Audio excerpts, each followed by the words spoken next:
Hi everyone, सभी प्यारे प्यारे व्यूअर्स का वार्म वेलकम करता हूं। आज सुबह का द हिंदू का फर्स्ट एडिटोरियल पढ़ने वाले हैं। सेफगार्ड्स एंड प्रोसीजर्स इसका टाइटल है। ये आर्टिकल लिखा हुआ है इंडिया में प्रिवेंटिव डिटेंशन लॉज पे। प्रिवेंटिव डिटेंशन एक ऐसा व्यवस्था है, एक ऐसी अरेंजमेंट है हमारे संविधान में जिसमें किसी भी आदमी को डिटेन किया जा सकता है, हिरासत में लिया जा सकता है अगर उस पर शक हो कि वो कोई क्राइम को करने वाला है। क्राइम को करने से पहले उसको हिरासत में लिया जाएगा ताकि प्रिवेंट किया जा सके उस आदमी को उस क्राइम को अंजाम देने से। अब इन लॉज का सरकारें बहुत मिसयूज़ करती हैं और इसी पे आर्टिकल आज का लिखा हुआ है। चलिए, इंटरेस्टिंग आर्टिकल है, इन्फॉर्मेटिव भी। जल्दी से अपना क्विज़ देख लो। आर्टिकल पढ़ो और पढ़ते हुए हर टाइप के क्वेश्चन को आपको सॉल्व करना है। क्लास के लास्ट में इस क्विज़ को अपने सॉल्व करेंगे। शुरू करें क्लास को। आइए कुछ नया सीखते हैं।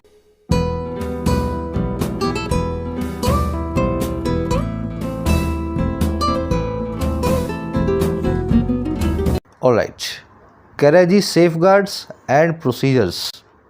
देखिए, प्रोसीजर का मतलब होता है प्रोसेस, यानी कि जो प्रक्रिया, और सेफ गार्ड का मतलब होता है ऐसी चीज़ जो सेफली हमें गार्ड करे, जो हमें महफूज रखे, हमारी सिक्योरिटी का ध्यान दे, है ना, प्रोटेक्ट करे हमें। कह रहे हैं जी प्रिवेंटिव डिटेंशन लॉज को लगाते हुए आपको सेफगार्ड्स और प्रोसीजर्स का ध्यान रखना है। गलत तरीके से नहीं लगाना है, सेफ गार्ड करके लगाना है, और प्रोसीजर को भी फॉलो करना है जैसे संविधान में बताया गया उसी हिसाब से लगाना है। ऐसा कोर्ट का मानना है इन लॉज को लेके। बात वही हो रही है, on India's preventive detention laws, Bharat के प्रिवेंटिव डिटेंशन लॉज की बात की जा रही है। अब ये लॉज आपको डिटेल में आगे बताएगा, है ना, प्रिवेंटिव डिटेंशन क्यों की जाती है, कैसे की जाती है। अब इसके टाइटल पैराग्राफ को देखते हैं क्या कहना चाह रहा है। कह रहा है जी curbing crime needs efficient policing and speedy trials and not unfettered power and discretion. कह रहे जो कर्ब करने का काम है क्राइम को। कर्ब करने का मतलब क्या है जी? किसी चीज़ को कंट्रोल करना, किसी चीज़ को चेक करना, नियंत्रण पाना। कह रहे जी नियंत्रण करने का काम जो है क्राइम पे, उस काम को ज़रूरत होती है अच्छे तरीके से पॉलिसिंग की। पॉलिसिंग का मतलब क्या है भाई? ये पुलिस है ना, पुलिस जो काम करती है वो पुलिसिंग है। समझ रहे हो मेरी बात को? तो अगर आपको क्राइम को कंट्रोल करना है तो अच्छे तरीके से पुलिस को काम करने की ज़रूरत होगी, एफिशिएंट पॉलिसिंग हमें करवानी होगी। और दूसरा क्या करना होगा? स्पीडी ट्रायल्स करवाने होंगे। कोर्ट में जो कोर्ट केस होते हैं, ट्रायल्स होते हैं, वो तेज़ होने चाहिए, स्पीडी होने चाहिए, फास्ट होने चाहिए। अच्छा, किस चीज़ की फिर ज़रूरत नहीं है? कह रहा है और ज़रूरत इनकी नहीं है, and not unfettered power and discretion. ना तो हमें ज़रूरत है ऐसी पावर की जो अनफेटेड हो, जो अनरिस्ट्रेंड हो, जो अनरिस्ट्रिक्टेड हो, जो खुलेआम हो, है ना, जिसका कोई अंत ना हो, जिसकी कोई लगाम ना हो, है ना। बेलगाम पावर की हमें ज़रूरत नहीं है क्राइम को ख़त्म करने के लिए। और ना ही हमें ज़रूरत है डिस्क्रिशन की। डिस्क्रिशन का मतलब होता है आपका खुद का विवेक, आपकी खुद की समझदारी और आपकी खुद की विजडम। तो प्रिवेंटिव डिटेंशन लॉज जो है ना, पुलिस के पास में अनफेटेड पावर और डिस्क्रिशन का जो है ना ताकत इनको देते हैं। पुलिस अपने हिसाब से किसी भी आदमी को पकड़ लेगी, उठा लेगी, है ना, उसको 1 साल तक पकड़े रखेगी, उस पर प्रिवेंटिव डिटेंशन लॉज लगा देगी और कह देगी ये आदमी तो गुनाह करने वाला था। तो इन पावर्स की और पुलिस को खुद के विवेक के इस्तेमाल की ज़रूरत नहीं है। अगर पुलिस खुद ही काम अच्छे से कर ले और कोर्ट्स में ट्रायल तेज होने लगे हैं तो क्राइम अपने आप ही कम हो जाएगा। चलिए, सेंटेंस की स्ट्रक्चर मेरे ख्याल समझ गए होंगे आप। कर्बिंग यानी कि जीरंड है आपका सब्जेक्ट ग्रीन कलर में, पिंक कलर में इसकी वर्ब नीड्स, है ना। जीरंड हमेशा सिंगुलर वर्ब लेगा। जीरंड यानी कि वर्ब की आईएनजी फॉर्म जब भी सब्जेक्ट बन के आएगी हमेशा उसकी फॉर्म वर्ब कैसी होगी? सिंगुलर। स्पीडी मतलब तेज़ी से होने वाला, फास्ट हो, क्विक हो, निम्बल हो, एक्सपेडिशियस हो। अनफेटेड मतलब अनरिस्ट्रेंट, बेलगाम, जिस पे कोई रोक ना हो, कोई रिस्ट्रिक्शन ना हो, है ना। एब्सोल्यूट बोल सकते हैं अनफेटेड को। डिस्क्रिशन होता है आपका खुद का विवेक, आपकी प्रूडेंस, आपकी विजडम। अब एक काम करते हैं, आर्टिकल में वोकैब थोड़ी सी हैवी है, फटाफट से इसकी वोकैब देख लो सारी एक साथ, ताकि आप इसको आगे स्मूथली पढ़ सको। और हाँ, जिन प्यारे प्यारे स्टूडेंट्स ने ऐप को डाउनलोड नहीं किया है, वाईटी ऐप को डाउनलोड करो, आपकी अपनी ऐप है। फर्स्ट कमेंट में इसका लिंक रखा है इसी वीडियो के नीचे। ऐप पे आपको मिलेंगे courses for writing, SSC and banking. Writing course में डिस्क्रिप्टिव लिखना सीखते हो, यूपीएससी या किसी भी एग्जाम के लिए, ऐसे summary, report, precis. Almost 60 to 80 hours का कोर्स है। अच्छे ढंग से करोगे तो इंडिपेंडेंटली राइट करना सीख जाओगे इन इंग्लिश। ये कोड लग रहा है, इसको लगा करके आप फ़ायदा ले सकते हैं आज मिडनाइट तक 475 में। अभी इसका प्राइस बढ़ने वाले हैं नेक्स्ट मंथ से, उससे पहले फ़ायदा जरूर से लें। बैंकिंग कोर्स के अंदर आपको पूरा बैंकिंग का सिलेबस, क्लरिकल और पीओ, प्रीलिम्स और मेंस का प्लेंटी ऑफ प्रैक्टिस सेशंस के साथ में कवर करवाया जाता है। तो सही अप्रोच देख करके कैसे मार्क्स को बूस्ट करना है ये बैंकिंग कोर्स में सीख सकते हैं। इसी तरीके से एसएससी के कोर्स में एसएससी के सभी एग्जाम्स का प्रीलिम्स और मेंस आपको तैयार करवाया जाता है। एक एक वैरायटी के क्वेश्चन को डिटेल्ड अप्रोच के साथ में करना सिखाया जाता है। कोर्सेज से रिलेटेड कोई भी क्वेरी हो, ये टीम का नंबर है, आप इस पर व्हाट्सअप करके टीम से बात कर सकते हैं। ऐप का लिंक इसी वीडियो के फर्स्ट कमेंट में रखा हुआ है। चलो जी, वोकैब शीट है आज की अपनी, रोज डे वाइज अलग बन रही है। आज से 1 साल बाद भी पढ़ोगे तो आपको डे निकालना है और उस डे की शीट पे जाके वोकैब देख लेनी है। आज का अपना आर्टिकल था सेफगार्ड्स एंड प्रोसीजर्स। 5-6 वर्ड्स हैं अपने पास। पहला वर्ड है अनफेटेड, अभी आपको बताया मैंने, जिस पे कोई फेटर ना लगा हो, जिस पे कोई बेड़ियाँ ना हो। जिस पे कोई बेड़ियाँ नहीं होंगी, लगाम नहीं होंगी, वो चीज़ कैसी होगी? बेलगाम होगी, अनरिस्ट्रिक्टेड होगी। ठीक है। China is in the habit of entrapping small nations in its debt trap to gain unfettered और unrestricted access to their ports. China इस हैबिट में है, चाइना की ये आदत है जो है जाल में फंसाने की, एंट्रैप करने की छोटे देशों को, स्मॉल नेशंस को, इसके कर्ज के जाले में, डेट ट्रैप में। तो चाइना की आदत है अपने कर्ज के जाले में छोटे देशों को फंसाता है। और क्यों फंसाता है भाई? ताकि गेन कर सके, पा सके अनफेटेड एक्सेस को, बेलगाम पहुंच को, अनफेटेड एक्सेस को इन देशों के पोर्ट्स तक, इनके बंदरगाहों तक। ठीक है, सिंपल सा सेंटेंस है। अनफेटेड को हमने यूज़ किया है, इसको फ्री या लिबरल भी बोल सकते हैं। चलिए, अगला वर्ड है अपने पास डिस्क्रिशन। डिस्क्रिशन का मतलब होता है जी आपका खुद का जजमेंट, खुद की समझदारी। अपने हिसाब से जब कोई काम करते हो, अपनी समझ के हिसाब से, तब उसको बोलते हैं discretion. Bail is granted at the discretion of the court. जो बेल है, जो जमानत है, वो कोर्ट के विवेक के हिसाब से दी जाती है, आपको ग्रांट की जाती है। ऐसा कोई पक्का रूल नहीं है कि हर केस में आपको जमानत मिली जाएगी। कोर्ट का विवेक है, अगर कोर्ट को लगे जमानत देनी है तो दे देगी, कोर्ट को लगे नहीं देनी तो नहीं देगी। तो आप ऐसे लिख करके कहीं दिखा नहीं सकते हो, कहीं लिखा हुआ कि देखो मेरे केस में जमानत क्यों नहीं मिली मुझे। It is discretion of the court, court की मर्जी है, उसका विवेक है। समझ पा रहे हो ना? विजडम और प्रूडेंस भी बोलते हैं डिस्क्रिशन को। ये वर्ड आर्टिकल में आज आप देखेंगे। अगला वर्ड है होलसम। होलसम का मतलब होता है जी हेल्थफुल। ऐसी चीज़ जो बड़ी अच्छी हो, बड़ी हेल्दी हो और बड़ी अप्रोप्रिएट हो। ये कोई खाने की चीज़ भी हो सकती है, ये कोई ट्रीटमेंट भी हो सकती है किसी की, है ना, ये कोई बात भी हो सकती है। जो भी आपको अच्छी लगे, होलसम लगे ना, हेल्दी सी लगे, वो चीज़ होती है wholesome. Children need wholesome environment to grow physically and mentally. बच्चों को ज़रूरत होती है हेल्दी इन्वायरमेंट की, ताकि वो फिजिकली और मेंटली ग्रो करें, शारीरिक और मानसिक तौर पे विकास उनका हो पाए। होलसम को सेलिब्रियस और सेलिब्रेटरी भी बोलते हैं। आज सेलिब्रेटरी नाम का एक एडवांस वर्ड आर्टिकल में देखेंगे।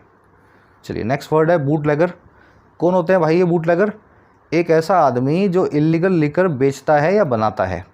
कुछ लोग घर पे शराब बनाते हैं ना, और उसको बेचने की कोशिश करते हैं। बंगाल, बिहार में, गुजरात में, जहाँ पे ऑलरेडी लिकर बैंड है, तो यहाँ पे शराब बनाने वालों और बेचने वाले जो क्रिमिनल्स हैं, इनको बूटलेगर बोला जाता है। ठीक है। The police have arrested a gang of bootleggers from the highway. Police ने अरेस्ट किया है इल्लीगल शराब बनाने या बेचने वालों की गैंग को, बूटलेगर्स को, हाईवे से। बूटलेगर को मून शाइनर भी बोलते हैं, क्योंकि मून शाइन ये वर्ड ही बताता है इल्लीगल शराब। इल्लीगल लिकर मतलब हूच या मून शाइन, तो मून शाइनर वो हो गया जो मून शाइन बेचे, यानी कि बूटलेगर। लास्ट वर्ड है आज का अपने पास, इलेजिबल। बहुत दिनों बाद आया है वर्ड। ऐसी चीज़ जो लेजिबल ना हो, और लेजिबल का मतलब होता है रीडेबल।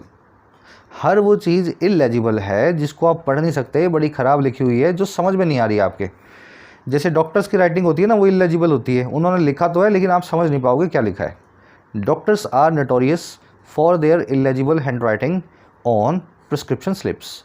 डॉक्टर्स नोटोरियस हैं, डॉक्टर्स कुख्यात हैं, डॉक्टर्स बदनाम हैं अपनी गंदी हैंड राइटिंग के लिए आपकी प्रिस्क्रिप्शन की पर्ची पे। ऐसी हैंड राइटिंग लिखेंगे कि डॉक्टर की जहाँ सेटिंग है, जिस मेडिकल स्टोर से, बस वही मेडिकल स्टोर वाला पढ़ पाएगा उस पर्ची पे कौन सी दवा लिखी है ना। नोटोरियस है डॉक्टर्स इस मामले में। अनइंटेलिजिबल और जो है इनडिसाइफरेबल भी इसको बोलते हैं। डिसाइफर करना किसी लिखी हुई चीज़ का मतलब निकालना। इनडिसाइफरेबल जो लिखी हुई चीज़ पढ़ी ना जा सके, समझ गए ना। ऐसे इलेजिबल का सिनोनिम है इनडिसाइफरेबल। चलिए, हैवी वर्ड्स हैं, 4-5 ही करवाएंगे आज आपको। आ जाओ आर्टिकल पे, एक समरी आपको दें किस बारे में लिखा हुआ है। समरी ये है कि प्रिवेंटिव डिटेंशन के लॉज इंडिया में अंग्रेज़ों के टाइम से हैं, और आज भी ये लॉज चले आ रहे हैं। इन लॉज में क्या होता है, मान लीजिए पुलिस को लगे कि आप जो है कोई गलत काम करने वाले हैं, बड़ा है ना, बड़े लेवल का, आप किसी नेता को गोली मारने वाले हैं या आप कहीं पे दंगा भड़काने वाले हैं, तो आपको पुलिस प्रिवेंटिव डिटेंशन लॉज का इस्तेमाल करके कहीं पकड़ के रख लेगी।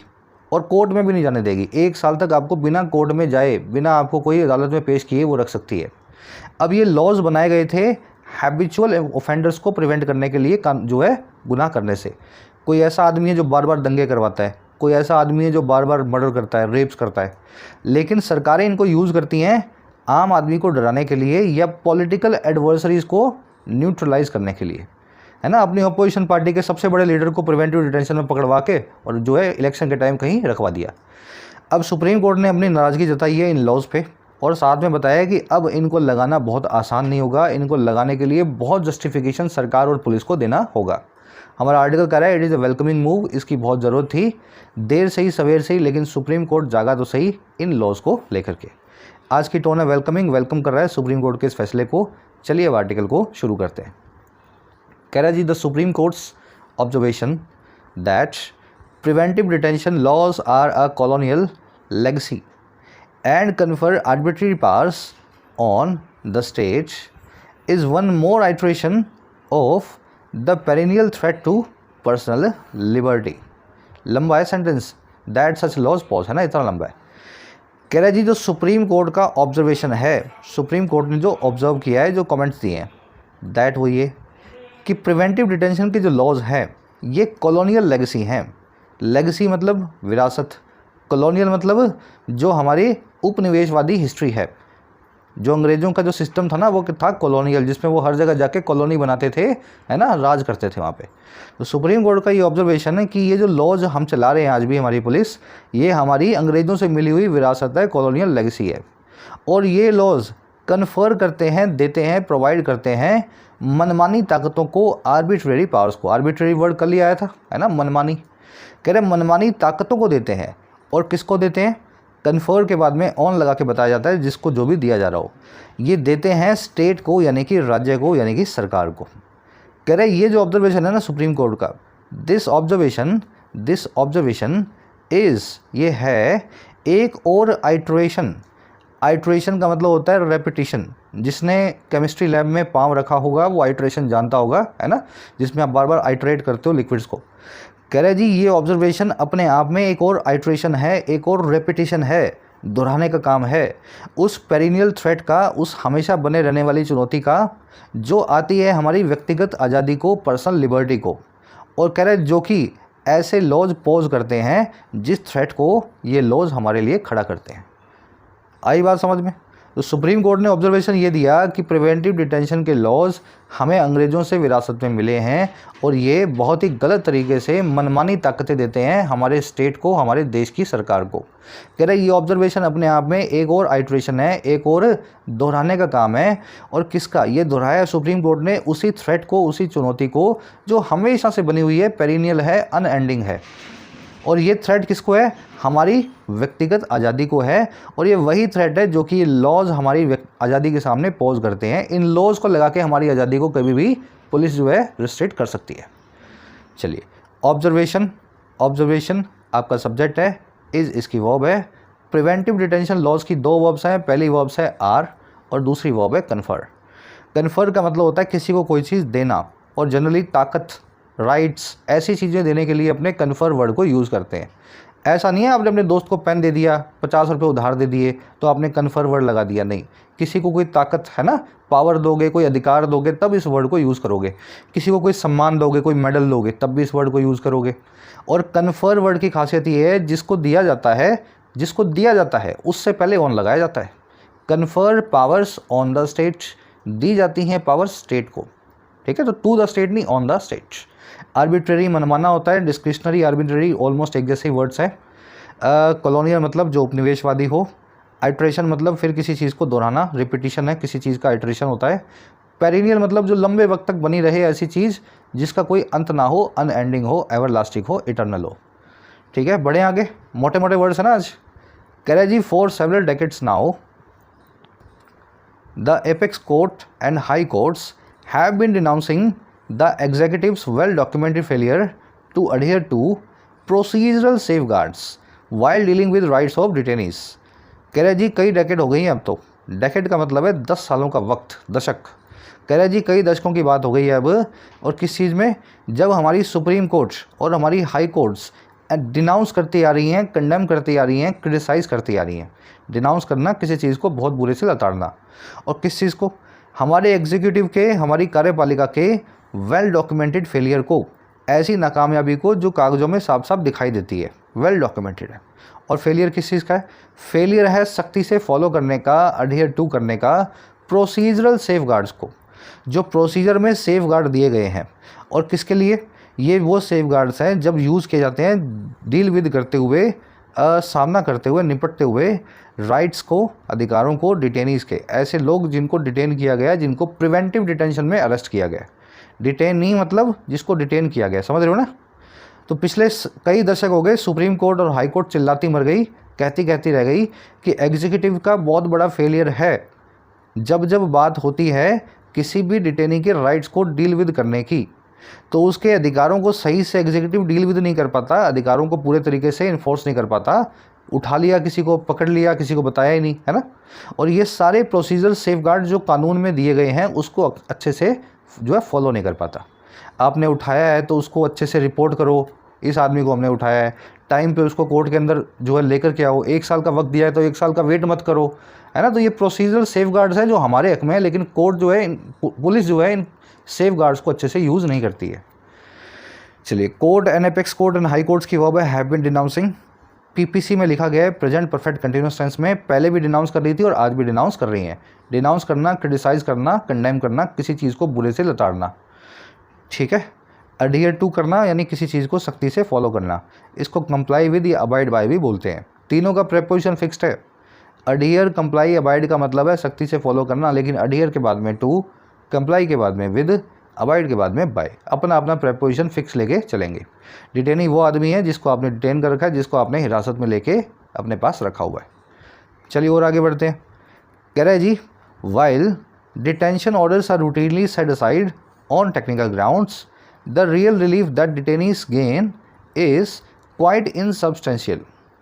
कह रहे जी, जहाँ डिटेंशन के ऑर्डर्स हैं, किसी आदमी को घर में नज़रबंद करने के जो ऑर्डर्स हैं वो रूटीनली सेट असाइड किए जाते हैं पैसिव वॉइस में। रूटीनली का मतलब है इन रूटीन मैनर, रोज़मर्रा के तरीके से। सेट असाइड करना यानी किसी ऑर्डर को कैंसिल करना। कह रहे जी, जहाँ डिटेंशन ऑर्डर्स को सामान्य तौर पे कोर्ट ही कैंसिल कर देती है टेक्निकल ग्राउंड्स पे, तकनीकी आधार पे, कह रहे वहीं पे जो रियल रिलीफ है, जो सच की राहत है ना, जो डिटेनीज को मिलती है इनके सेट असाइड होने से, जो हिरासत में हुए लोगों को फ़ायदा होता है, कह रहे वो फ़ायदा या राहत जो है ना क्वाइट इनसब्सटेंशियल है, बिल्कुल भी पर्याप्त नहीं है, बिल्कुल भी, समझ गए ना, एडिक्वेट नहीं है। सब्सटेंशियल मतलब जो साइज़ में बड़ा हो, नोटिसेबल हो। इनसब्सटेंशियल मतलब जो साइज़ में बहुत छोटा हो, जिसको हुआ कि नहीं हुआ एक ही बात हो। तो रियल कोई बेनिफिट डिटेनीज को होता नहीं है, चाहे कोर्ट उनके डिटेंशन के ऑर्डर को सेट असाइड भी कर दे, कैंसिल भी करवा दे। अब ये क्यों नहीं होता ये आपको आगे बताएगा। डिटेंशन ऑर्डर्स की वर्ब है are set aside. Set set set V1 V2 V3, तो यहाँ V3 लगी हुई है, आर प्लस पे V3 यानी कि पैसिव वॉइस। ऑर्डर्स को सेट असाइड किया जाता है ना, ऑर्डर्स किसी को सेट असाइड नहीं करते हैं, ऑर्डर्स को डिसरिगार्ड या इग्नोर किया जाता है, कैंसिल किया जाता है। सेट असाइड एक फ्रेजल वर्ब है, इसके 2 मीनिंग है। पहला वाला मीनिंग है जो आज यूज़ हुआ है, किसी चीज़ को कैंसिल करना, किसी ऑर्डर को। दूसरा मीनिंग है फ्यूचर के लिए किसी चीज़ को सेव करना। आपने अपनी सैलरी में से 5,000 रुपये अलग रख दिए, हर महीने SIP कर रहे हो, तो आप सेट असाइड कर रहे हो अब पोर्शन ऑफ योर सैलरी कि आप आगे के लिए कुछ इन्वेस्ट करने के लिए, या समझ गए ना, सेव कर रहे हो आप। यही फ्रेजल वर्ब दोनों मीनिंग रखती है। आज पहला मीनिंग आया, कभी दूसरा मीनिंग आ जाता है ना, सेट असाइड का। चलिए, रिलीफ की वर्ब है, रिलीफ की वर्ब है इज़, रिलीफ इज़ क्वाइट इनसब्सटेंशियल। और डिटेनीज की वर्ब है गेन। डिटेनीज वो हैं जिनको हिरासत में लिया जाता है, जो अरेस्ट किए जाते हैं। इनसब्सटेंशियल मतलब जो सब्सटेंशियल ना हो, जो साइजेबल ना हो, जो नोटिसेबल ना हो, जो आकार में बहुत छोटा हो, वीक सा हो। अच्छा, वैसा क्यों होता है? कह रहे जी ऐसा इसलिए होता है, often the quashing of detention orders comes several months after they are detained, and in some cases including the latest one in which the court has made its remarks after the expiry of the full detention period। कह रहा जी इसलिए होता है, कोई फ़ायदा इसलिए नहीं होता क्योंकि जो क्वैशिंग है, जो कैंसलिंग है, जो सेटिंग असाइड है डिटेंशन ऑर्डर्स की, वो आती है कई महीनों के बाद, जब लोगों को डिटेन किया जाता है, पुलिस उनको हिरासत में ले लेती है। तो 6 महीने से कोई आदमी पुलिस के पास पड़ा है डिटेंशन में, उसके बाद उसका ऑर्डर क्वैश किया कोर्ट ने, तो 6 महीने तो वो रह गया ना कोर्ट में। तो कह रहा है ये रीज़न है सबसे बड़ा कि कई महीनों बाद कोर्ट का ऑर्डर आता है।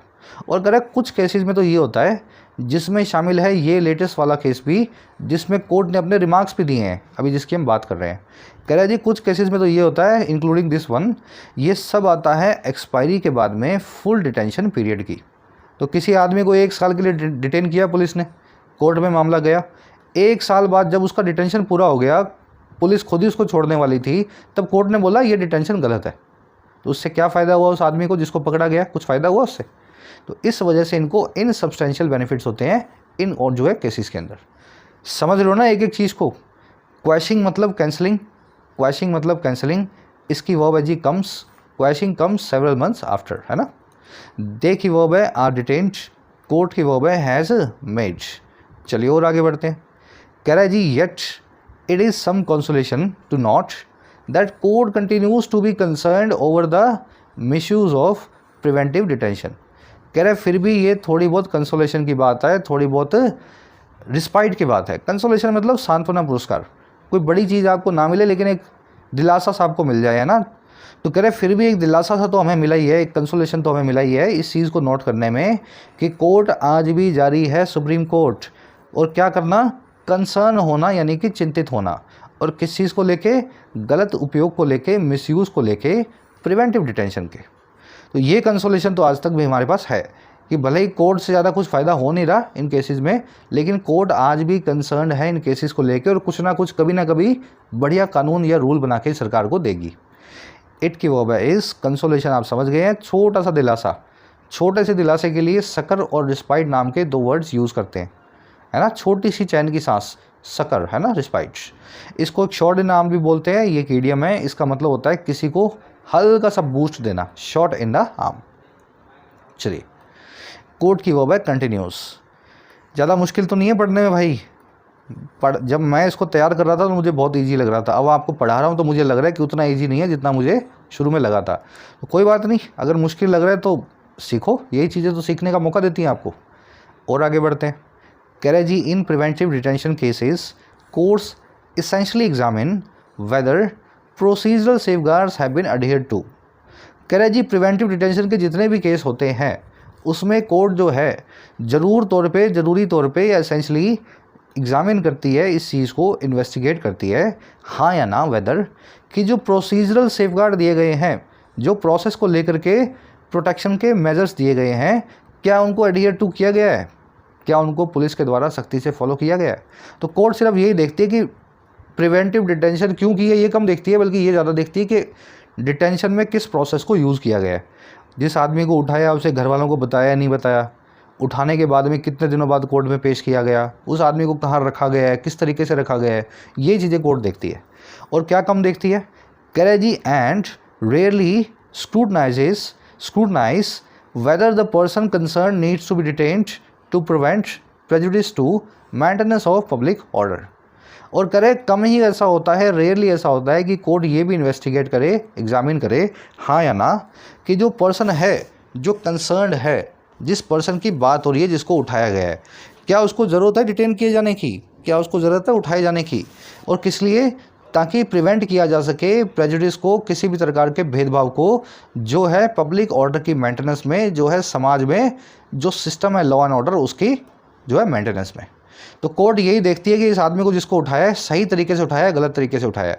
और बहुत कम ऐसा देखती है कि उठाने का क्या रीज़न था पुलिस का, क्या उसको सही उठाने के पीछे जो पुलिस ने बहाना दिया है, क्या वो बहाना सही है, क्या इस आदमी के समाज में रहने से सच में पब्लिक ऑर्डर ख़राब होता है। इन चीज़ों में कोर्ट कम घुसती है। आगे बात समझ में? उठाओ जितना उठाना है, लेकिन प्रोसेस को फॉलो करके उठाओ, बस कोर्ट इतना ही देखती है प्रोसेस फॉलो किया है नहीं किया। कोर्ट्स की वर्ब है एग्जामिन, सेफ गार्ड्स की वर्ब है have been adhere to. Adhere to करना, किसी चीज़ से फॉलो करना, सख्ती से पालना करना, कंप्लाई विद, अबाइड बाय, ऊपर आया था ना वही है। अच्छा, यहाँ पे पैसिव लगा हुआ है, safeguards have been adhere to, safeguards को अडहियर किया गया है ना।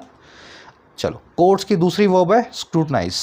एग्जामिन पहली वर्ब कोर्ट की, और स्क्रूटनाइज दूसरी वर्ब कोर्ट्स की। एग्जामिन और स्क्रूटनाइज एक ही वर्ड्स हैं, दोनों का मीनिंग एक ही होता है, किसी चीज़ के अंदर जांच करना, इन्वेस्टिगेशन करना। प्रेजुडिस का मतलब आप समझते ही हैं, भेदभाव, इनजस्टिस। अगर कोई इनजस्टिस या भेदभाव हो रहा हो पब्लिक ऑर्डर के साथ में, तभी किसी आदमी को उठाया जाना चाहिए। चलिए एक छोटा सा ग्रामर कॉन्सेप्ट है यहाँ, एक बार ये पैराग्राफ पूरा करते हैं, फिर इस कॉन्सेप्ट पे आपको मैं लेकर के आता हूँ। चलो, कह रहे therefore it is salutary that the court has again highlighted that every procedural rigidity must be followed in entirety by the government in cases of preventive detention. कह रहे जी क्योंकि ऐसी बात है कि कोर्ट सिर्फ प्रोसेस में घुसती है, इसलिए ये चीज़ बड़ी होलसम है, बड़ी सैल्यूटरी है, बड़ी ही ठीक ठाक है ना, अप्रोप्रिएट है, गुड है ये। और कौन सी चीज़, दैट वो ये कि जो कोर्ट ने फिर एक बार हाईलाइट कर दिया है, सबके सामने एम्फसाइज करके हाईलाइट करके दिखाया है इस चीज़ को, दैट कि हर एक प्रोसीजरल रिजिडिटी जो है, रिजिडिटी का मतलब होता है स्ट्रिक्टनेस, एकदम रिजिड होकर किसी काम को करना। प्रोसीजरल रिजिडिटी का मतलब है प्रोसीजर को स्ट्रिक्टनेस के साथ में फॉलो करना।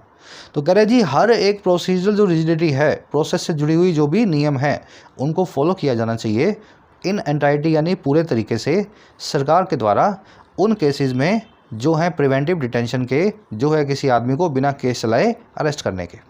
ठीक है, तो ये चीज़ बड़ी सैल्यूटरी है। और दूसरी क्या बोला सुप्रीम कोर्ट ने, and every lapse in procedure must give rise to a benefit to the case of detenu. कह रहा है और हर एक जो चूक है प्रोसीजर में, हर एक लैप्स है जो पूरी प्रक्रिया में पुलिस के द्वारा, उसको देना ही होगा एक राइज को, एक इंक्रीज़ को, जो होगा बेनिफिट में उस केस में जो है डिटेनू का। तो अगर किसी आदमी को पुलिस ने उठाया और उसके घर वालों को इन्फॉर्म किया ही नहीं 6 महीने तक या 4 महीने तक या 2 महीने तक, कोर्ट को पता लगेगा तो कोर्ट इसी बहाने उस आदमी को छुड़वा देगा पुलिस से कि आपने सही तरीके से इसको उठाया क्यों नहीं। आई बात समझ में? तो कोई भी लैप्स होगा तो उस आदमी के हक में जाएगा, लैप्स करना पुलिस के लिए खतरनाक हो जाएगा इन केसेस में, ऐसा कोर्ट का मानना है। इट की वर्ब है इज, सैल्यूटरी मतलब होलसम, सैल्यूब्रियस है ना, सैल्यूब्रियस या होलसम। अच्छा, प्रोसीजरल रिजिडिटी का मतलब आप समझ चुके हैं, प्रोसेस से जुड़े हुए नियम कायदे।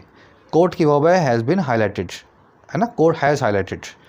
रिजिडिटी की वर्ब है मस्ट बी फॉलोड। लैप्स का मतलब होता है चूक, कोई केयरलेसनेस, कोई मिस्टेक, कोई फेलियर, इसकी वर्ब है मस्ट गिव।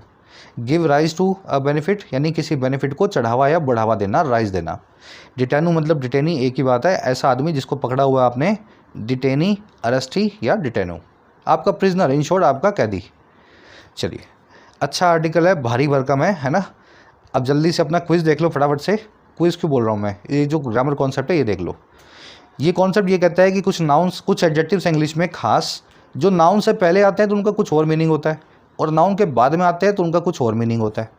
तो आपको देख लेना सेंटेंस में ये कहाँ लगे हुए हैं, ठीक है, तो इनका अलग अलग मीनिंग आपको ध्यान रखना है।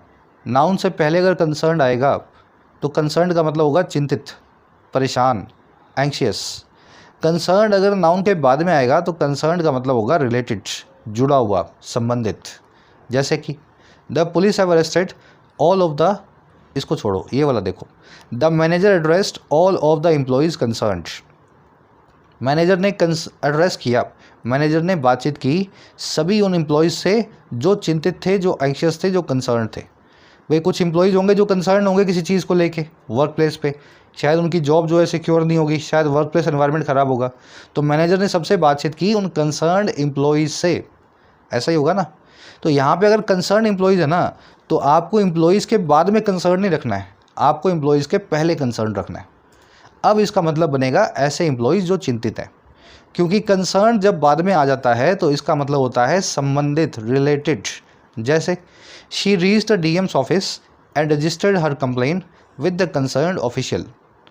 वो लड़की जो है डीएम के ऑफिस पहुंच गई, कलेक्टर के ऑफिस में पहुंच गई और रजिस्टर किया उसने अपनी शिकायत को संबंधित अधिकारी के साथ। डीएम के ऑफिस में गई है तो ऐसा तो नहीं है वहाँ चपरासी को पकड़ के अपनी कंप्लेन दे देगी। जो ऑफिशियल है, जो कंप्लेन लेता है, जो उस टेबल पे बैठता है, उस ऑफिशियल को देगी अपनी कंप्लेन। तो उसने अपनी कंप्लेन दी संबंधित अधिकारी को, कंसर्न्ड ऑफिशियल को। अब देखो यहाँ पे संबंधित की बात हो रही है, रिलेटेड की बात हो रही है, जो रेलेवेंट है इस पूरी सिचुएशन में, कॉन्टेक्स्ट में। तो यहाँ पे कंसर्न्ड ऑफिशियल नहीं, यहाँ पे लिखना होगा ऑफिशियल कंसर्न्ड। समझ गए ना? बाद में आ गया तो रिलेटेड, पहले आ गया तो चिंतित यानी परेशान। तो यहाँ पे कोई परेशान नहीं था ऑफिशियल, वो कंसर्न था, उस सीट पे बैठता था जहाँ पे कंप्लेंट्स दी जाती हैं। वैसे ही इन्वॉल्व अगर पहले आ जाए तो इसका मतलब होता है कॉम्प्लिकेटेड, इन्वॉल्व अगर बाद में आ जाए तो इसका मतलब होता है जो वास्तव में इन्वॉल्व हो, जो शामिल हो। The police have arrested all of the involve accused. Police ने अरेस्ट कर लिया है सभी अक्यूज्ड को, सभी अभियुक्तों को जो शामिल थे इस गुनाह में। तो यहाँ पे शामिल की बात हो रही है तो इन्वॉल्व एक्यूज्ड नहीं लिख सकते, आपको लिखना पड़ेगा अक्यूज्ड इन्वॉल्व्ड, इन्वॉल्व्ड। अच्छा, अगर इन्वॉल्व पहले लगा दे तो the police are investigating a case involved. Police वाले इन्वेस्टिगेट कर रहे हैं एक कॉम्प्लिकेटेड से केस को।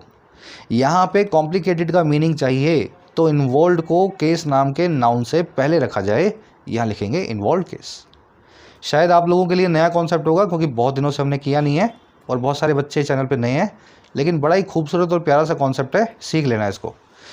5 ही दे रहा हूँ आपको मैं, 5 और हैं, फिर किसी दिन बताऊँगा। 5 और 5 10 मिल जाएंगे तो दिमाग में पूरा कॉन्सेप्ट बैठ जाएगा, है ना। आज इन 5 को याद करने की कोशिश करो। कंसर्न्ड, इन्वॉल्व आपको बता दिया। लेट अगर पहले आ जाए तो लेट का मतलब है स्वर्गवासी। लेट अगर बाद में आ जाए तो लेट का मतलब है देरी से आने वाला। लेट ग्रैंडफादर का मतलब है स्वर्गवासी दादाजी। And the train is late, late जो है ट्रेन के बाद में आएगा, तो ट्रेन स्वर्गवासी नहीं है, ट्रेन देरी से है, डिलेड है। पर्टिकुलर अगर पहले आ जाए तो इसका मतलब होता है खास। पर्टिकुलर अगर बाद में आ जाए तो इसका मतलब होता है नकचढ़ा, demanding. My boss is very particular, मेरा बॉस बड़ा डिमांडिंग है, बड़ा पर्टिकुलर है, बड़ा नकचढ़ा है, हर चीज़ में उसको मीन मेक निकालने होते हैं, है ना। और पर्टिकुलर पहले लगा दिया तो स्पेशल, है ना। What are the particular benefits of this job, इस जॉब के खास फ़ायदे क्या हैं, पर्टिकुलर बेनिफिट्स। सर्टेन अगर पहले आ जाए तो इसका मतलब है कुछ एक। सर्टेन अगर बाद में आ जाए तो इसका मतलब है पक्का। देयर वर या there was a certain amount of milk in the jar. Milk में थोड़ा सा एक दूध था, जार में थोड़ा सा एक मिल्क था, है ना, जार में थोड़ा सा मिल्क था। Certain amount of milk was in jar. और यहाँ पे देखो, the court was certain that the accused was innocent. Court certain थी, श्योर थी, पक्का थी। द कोर्ट वॉज सर्टेन कि अक्यूज जो है वो, समझ गए ना, इनोसेंट था, यानी कि बेगुनाह था। तो ये 5 वर्ड्स आपको ध्यान में रखने हैं। आगे बढ़ते हैं, आज के क्विज में इसको यूज़ करेंगे। चलो आगे कह रहा है जी, some facts concerning preventive detention are quite stark. कह रहा है कुछ फैक्ट्स जो हैं, कुछ तथ्य जो हैं प्रिवेंटिव डिटेंशन से जुड़े हुए, कंसर्न करने वाले, वो बहुत स्टार्क हैं, बहुत ही ज़्यादा उदासी भरे हैं, बहुत प्लेनली ग्लूमी है। स्टार्क का मतलब है साफ तौर पे कोई चीज़ जो है उदासी भरी हो, है ना, प्लेन जो है मैनर में। अब कौन कौन से फैक्ट्स हैं ये फैक्ट्स हैं जी। Most detentions are ultimately set aside and the most common reason is that there is an unexplained delay in the disposal of representations that the detainees submit against their detention to the authorities। कह रहा है सबसे पहला fact तो ये है, ज़्यादातर detention जो है आखिरकार उनको सेट असाइड यानी कैंसिल कर दिया जाता है कोर्ट के द्वारा। 90% या 95% जो डिटेंशन से पुलिस करती है, कोर्ट उनको कैंसिल कर देती है अल्टीमेटली, आखिरकार, है ना, 2 महीने, 6 महीने, 8 महीने बाद। और सबसे जो कॉमन रीज़न है वो ये है कि एक अनएक्सप्लेन्ड सा डिले होता है, एक ऐसी देरी की जाती है जो अनएक्सप्लेन्ड है, जिसका कोई एक्सप्लेनेशन पुलिस नहीं देती। और देरी किस में होती है? डिस्पोजल करने में होती है, सुनवाई करने में होती है उस रिप्रेजेंटेशन की, उस अर्जी की जिसको डिटेनी सबमिट करते हैं, जिसको प्रिजनर सबमिट करते हैं, और किसके खिलाफ? अपनी डिटेंशन के खिलाफ, अपनी हिरासत के खिलाफ, और सबमिट करते हैं अथॉरिटीज़ को, सरकार में बैठे लोगों को। तो आज आपने किसी को पकड़ा, उस आदमी के घर वालों ने अपने एक वकील के थ्रू एक एप्लीकेशन लगाई पुलिस में, कोर्ट में। उस एप्लीकेशन पे 6 महीने तक कोई सुनवाई नहीं हुई, अनएक्सप्लेन्ड तरीके से, कोई रीज़न भी नहीं है सुनवाई ना होने का। तो अल्टीमेटली 6 महीने बाद कोर्ट देखती है कि एप्लीकेशन तो हमने देखी नहीं, तो आज इस आदमी को छोड़ देते हैं क्योंकि इसकी एप्लीकेशन हमने नहीं देखी, अब तो इसका पूरा हक है, इसको छोड़ा जाए। तो ये क्वाइट स्टार्क फैक्ट है कि ऐसे ही लोगों को छोड़ा जा रहा है इन केसेस में। फैक्ट्स की वर्ब है, फैक्ट्स की वर्ब है आर। डिटेंशंस की वर्ब है are set aside, are plus में V3 यानी कि पैसिव वॉइस लगा हुआ है, डिटेंशन को कैंसिल किया जाता है। रीज़न की वर्ब है इज़, डिले की वर्ब है इज़। देयर से क्लॉज शुरू हुआ है इसलिए वर्ब को सब्जेक्ट से पहले रखा गया है। Delay is unexplained. डिस्पोजल मतलब किसी चीज़ की सुनवाई, किसी चीज़ को, है ना, कोई केस वेस जो आपके पास आता है उसको डिस्पोज करते हैं ना, उसको समझ गए ना, सुनवाई करके उसको ख़त्म करते हैं। कह रहा है जी, failure to provide proper grounds for detention और delay in furnishing them and sometimes giving illegible copies of documents are other reasons. कह रहे हैं इसके अलावा क्या क्या रीजन्स हैं? पहला रीज़न तो है डिले, दूसरे रीजन्स हैं कि फेलियर आता है कभी कभी प्रोवाइड करने में सही आधार को, ग्राउंड्स को डिटेंशन के। पुलिस बता ही नहीं पाती इस आदमी को क्यों पकड़ा है हमने, सही आधार दे ही नहीं पाती। और या फिर डिले होता है इन सारे आधारों को देने में, इन डॉक्यूमेंट्स को सबमिट करने में। और कभी कभी इलेजिबल कॉपीज़ भी दे देती है पुलिस, ऐसी कॉपीज़ भी दे देती है जो पढ़ी ना जा सके। ऐसी हैंडराइटिंग में लिखा होता है कि इस आदमी को हमने पकड़ा है जी, क्यों पकड़ा है जी, ऐसे पकड़ा है जी, तो वो कोड पढ़ी नहीं पाती, इलेजिबल कॉपी होती है। कह रहा है ये भी रीजंस होते हैं दूसरे कई जिनमें आदमियों को, लोगों को, डिटेनीज़ को जो है रिहा कर दिया जाता है। ठीक है, अजीब सी बात नहीं है, कोर्ट में कुछ कॉपी दी है और कोर्ट पढ़ नहीं पाई और कोर्ट ने बोला कि इस आदमी को छोड़ दो क्योंकि हम पढ़ ही नहीं पा रहे हैं, आपने इसको क्यों पकड़ा है, इलेजिबल कॉपी आपने दी है। फेलियर की वर्ब है फेलियर, डिले और गिविंग, तीनों की वर्ब है आर। फेलियर और डिले और गिविंग, इन तीनों की वर्ब है आर। कह रहे हैं जी in rare instances courts have been horrified by the invocation of preventive detention laws for trivial reasons. कह रहे हैं जी कभी कभी ऐसा भी होता है, रेयर इंस्टेंसेस ऐसे भी होते हैं, रेयर का मतलब है विरले ही, जो बहुत ही कम हो, इंस्टेंस का मतलब है एग्जाम्पल या घटनाएं।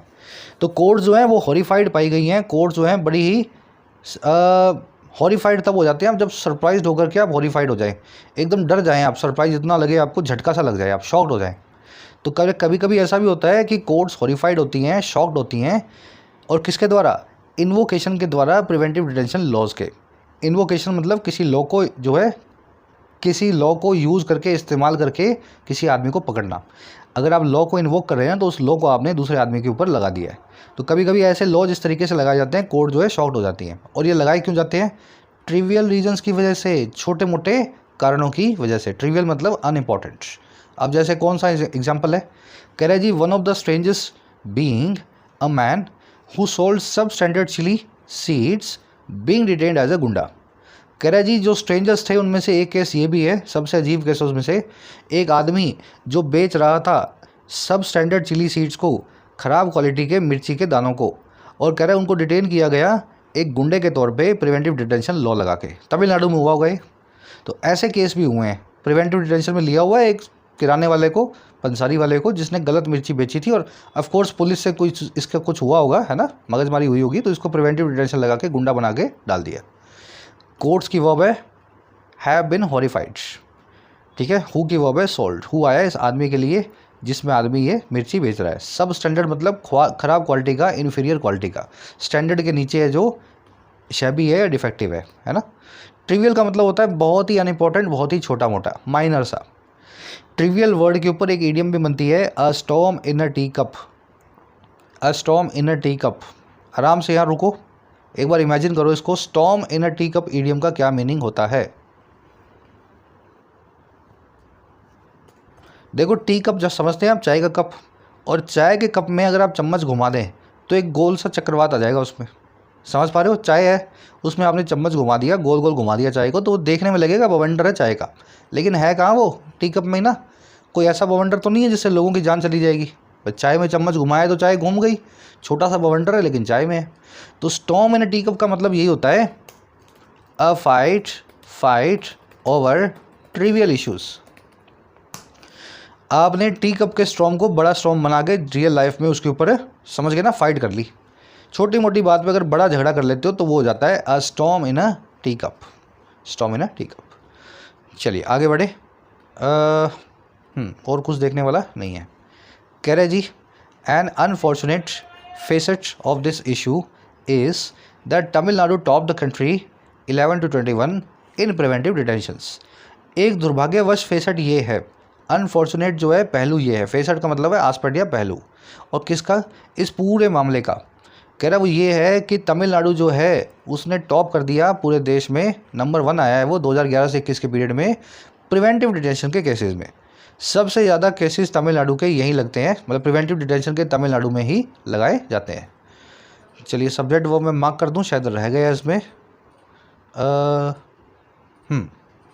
फेसेट यानी कि एस्पेक्ट है ना, पहलू, इसकी वर्ब है इस, तमिलनाडु की वर्ब है टॉप्ड। अगर आप टॉप करते हैं तो आप नंबर 1 पे आते हैं। कह रहे जी one reason is that it's Goondas act covers offenders who range from bootleggers, slum grabbers, forest offenders to video pirates, sex offenders and cyber criminals। कह रहा है इसका एक रीज़न ये है कि तमिलनाडु का एक एक्ट है गुंडा एक्ट, ये कवर करता है उन गुनहगारों को, उन ऑफेंडर्स को जो रेंज करते हैं यहाँ से लेकर के यहाँ तक, जिनकी रेंज है यहाँ से लेकर यहाँ तक। और क्या रेंज है, इलीगल शराब के व्यापारी, बूटलेगर्स। स्लम ग्रैबर्स, ऐसे लोग जो सरकारी ज़मीन पे कब्जा करते हैं, कहीं भी झोपड़पट्टी बना के सो जाते हैं ना, स्लम बना के। फॉरेस्ट ऑफेंडर्स वही हैं जो जंगलों में कुछ ऑफेंड करें, कुछ लकड़ी वकड़ी काटे, जंगली जानवरों को मारे। वीडियो पायरेट्स आप जानते ही हैं, जो सीडियाँ बना के बेचते हैं, मूवीज़ की पायरेसी करते हैं। सेक्स ऑफेंडर्स वही लोग जो गलते उल्टे सीधे काम करते हैं महिलाओं के साथ में। और साइबर क्रिमिनल्स मतलब ऑनलाइन जो है चोरी वोरी करने वाले लोग। तो ये सारे लोगों को गुंडा एक्ट कवर करता है। ये वैसे गुंडे नहीं है, लेकिन गुंडे एक्ट के अंदर ये सभी लोग आते हैं। रीजन की वर्ब है इस गुंडा एक्ट जो है तमिलनाडु का, इसकी वर्ब है कवर्स। हु आया ऑफेंडर्स के लिए इनकी वर्ब है रेंज है फ्रॉम से लेकर के टू तक, फ्रॉम दिस टू दिस, है ना, यहाँ से लेके यहाँ तक रेंज है इनकी, इन लोगों की। बूटलेगर आप देख चुके हैं, ऐसा आदमी जो शराब इलीगली बेचे। इलीगल लीकर के लिए हमारे पास दो वर्ड्स हैं। क्या क्या वर्ड्स हैं? Hooch and moonshine. ठीक है, मूनशाइन जो है नकली शराब के लिए या इलीगल लीकर के लिए। इसीलिए बूट लेगर का दूसरा सिनोनिम होता है मूनशाइनर। जो आदमी मूनशाइन बेचे, इलीगल शराब बेचे, यानी कि मूनशाइनर। और मूनशाइन से ही एक इडियम बनती है, ऑल मूनशाइन। इसका क्या मीनिंग हुआ?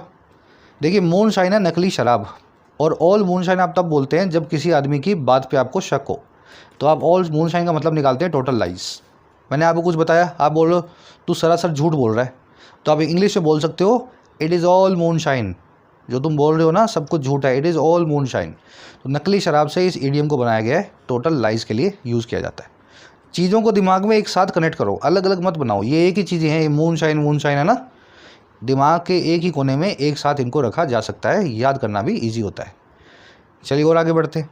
कह रहे जी, the law's ambit is rarely restricted to habitual offenders as it ought to be, but extends to suspects in major cases. कह रहे इस लॉ का जो दायरा है वो रेयरली ही रेस्ट्रिक्ट किया जाता है, उसको बहुत ही कम लगाम लगाया जाता है हैबिचुअल ऑफेंडर्स तक, ऐसे लोग जो हैबिचुअली ऑफेंस करते हैं, जो बार बार कोई गुनाह करते हैं। कह रहे जैसा कि ये होना भी चाहिए, इसका एम्बिट यही होना चाहिए, बार बार गुनाह करने वालों को ही पकड़ा जाए। कह रहे लेकिन ये एक्सटेंड हो जाता है दायरा उन सस्पेक्ट्स तक, उन लोगों तक जिन पे सस्पिशन है सरकार को, जिन पे शक है, मेजर केसेस में, बड़े बड़े केसेस में। तो अगर आपसे कोई पूछे प्रिवेंटिव डिटेंशन लॉज का क्या यूटिलिटी है, क्या होनी चाहिए, तो वो यही है कि बार बार गुनाह करने वाले लोगों को पुलिस पकड़ लेगी ताकि उनको गुनाह करने से रोक सके।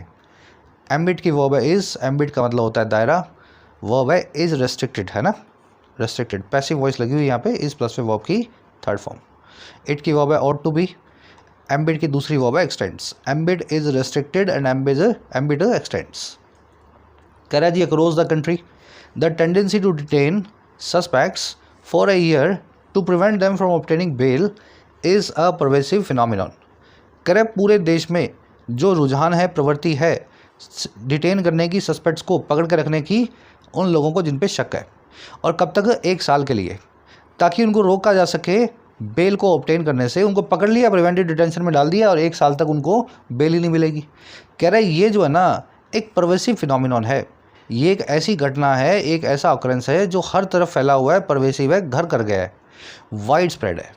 और कैसे? Leading to widespread misuse. ये जो फिनोमिनन ऐसा है जो लीड टू कर रहा है हर तरफ इस लॉ के मिसयूज़ की तरफ, है ना, दुरुपयोग की तरफ। तो इसीलिए पकड़ा जाता है कि 1 साल तक इस आदमी को कोर्ट तक जाने से रोक लें और इसको पकड़ के रखें, ताकि इसका, समझ गए ना, 1 साल ख़राब कर दें इसका।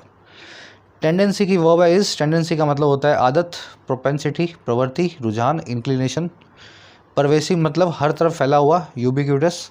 वाइड स्प्रेड इसका सिनोनिम है। कह रहे preventive detention is allowed by the constitution but it does not relieve the government of the norm that curbing crime needs efficient policing and speedy trial and not unfettered power and जो है description. कह रहे preventive detention allowed है constitution के द्वारा, संविधान के द्वारा, संविधान में लिखी हुई है, इसका प्रावधान है। कह रहे लेकिन ये रिलीव नहीं करता है, ये आज़ाद नहीं करता है सरकार को इस नॉर्म से, इस जो है नियम से।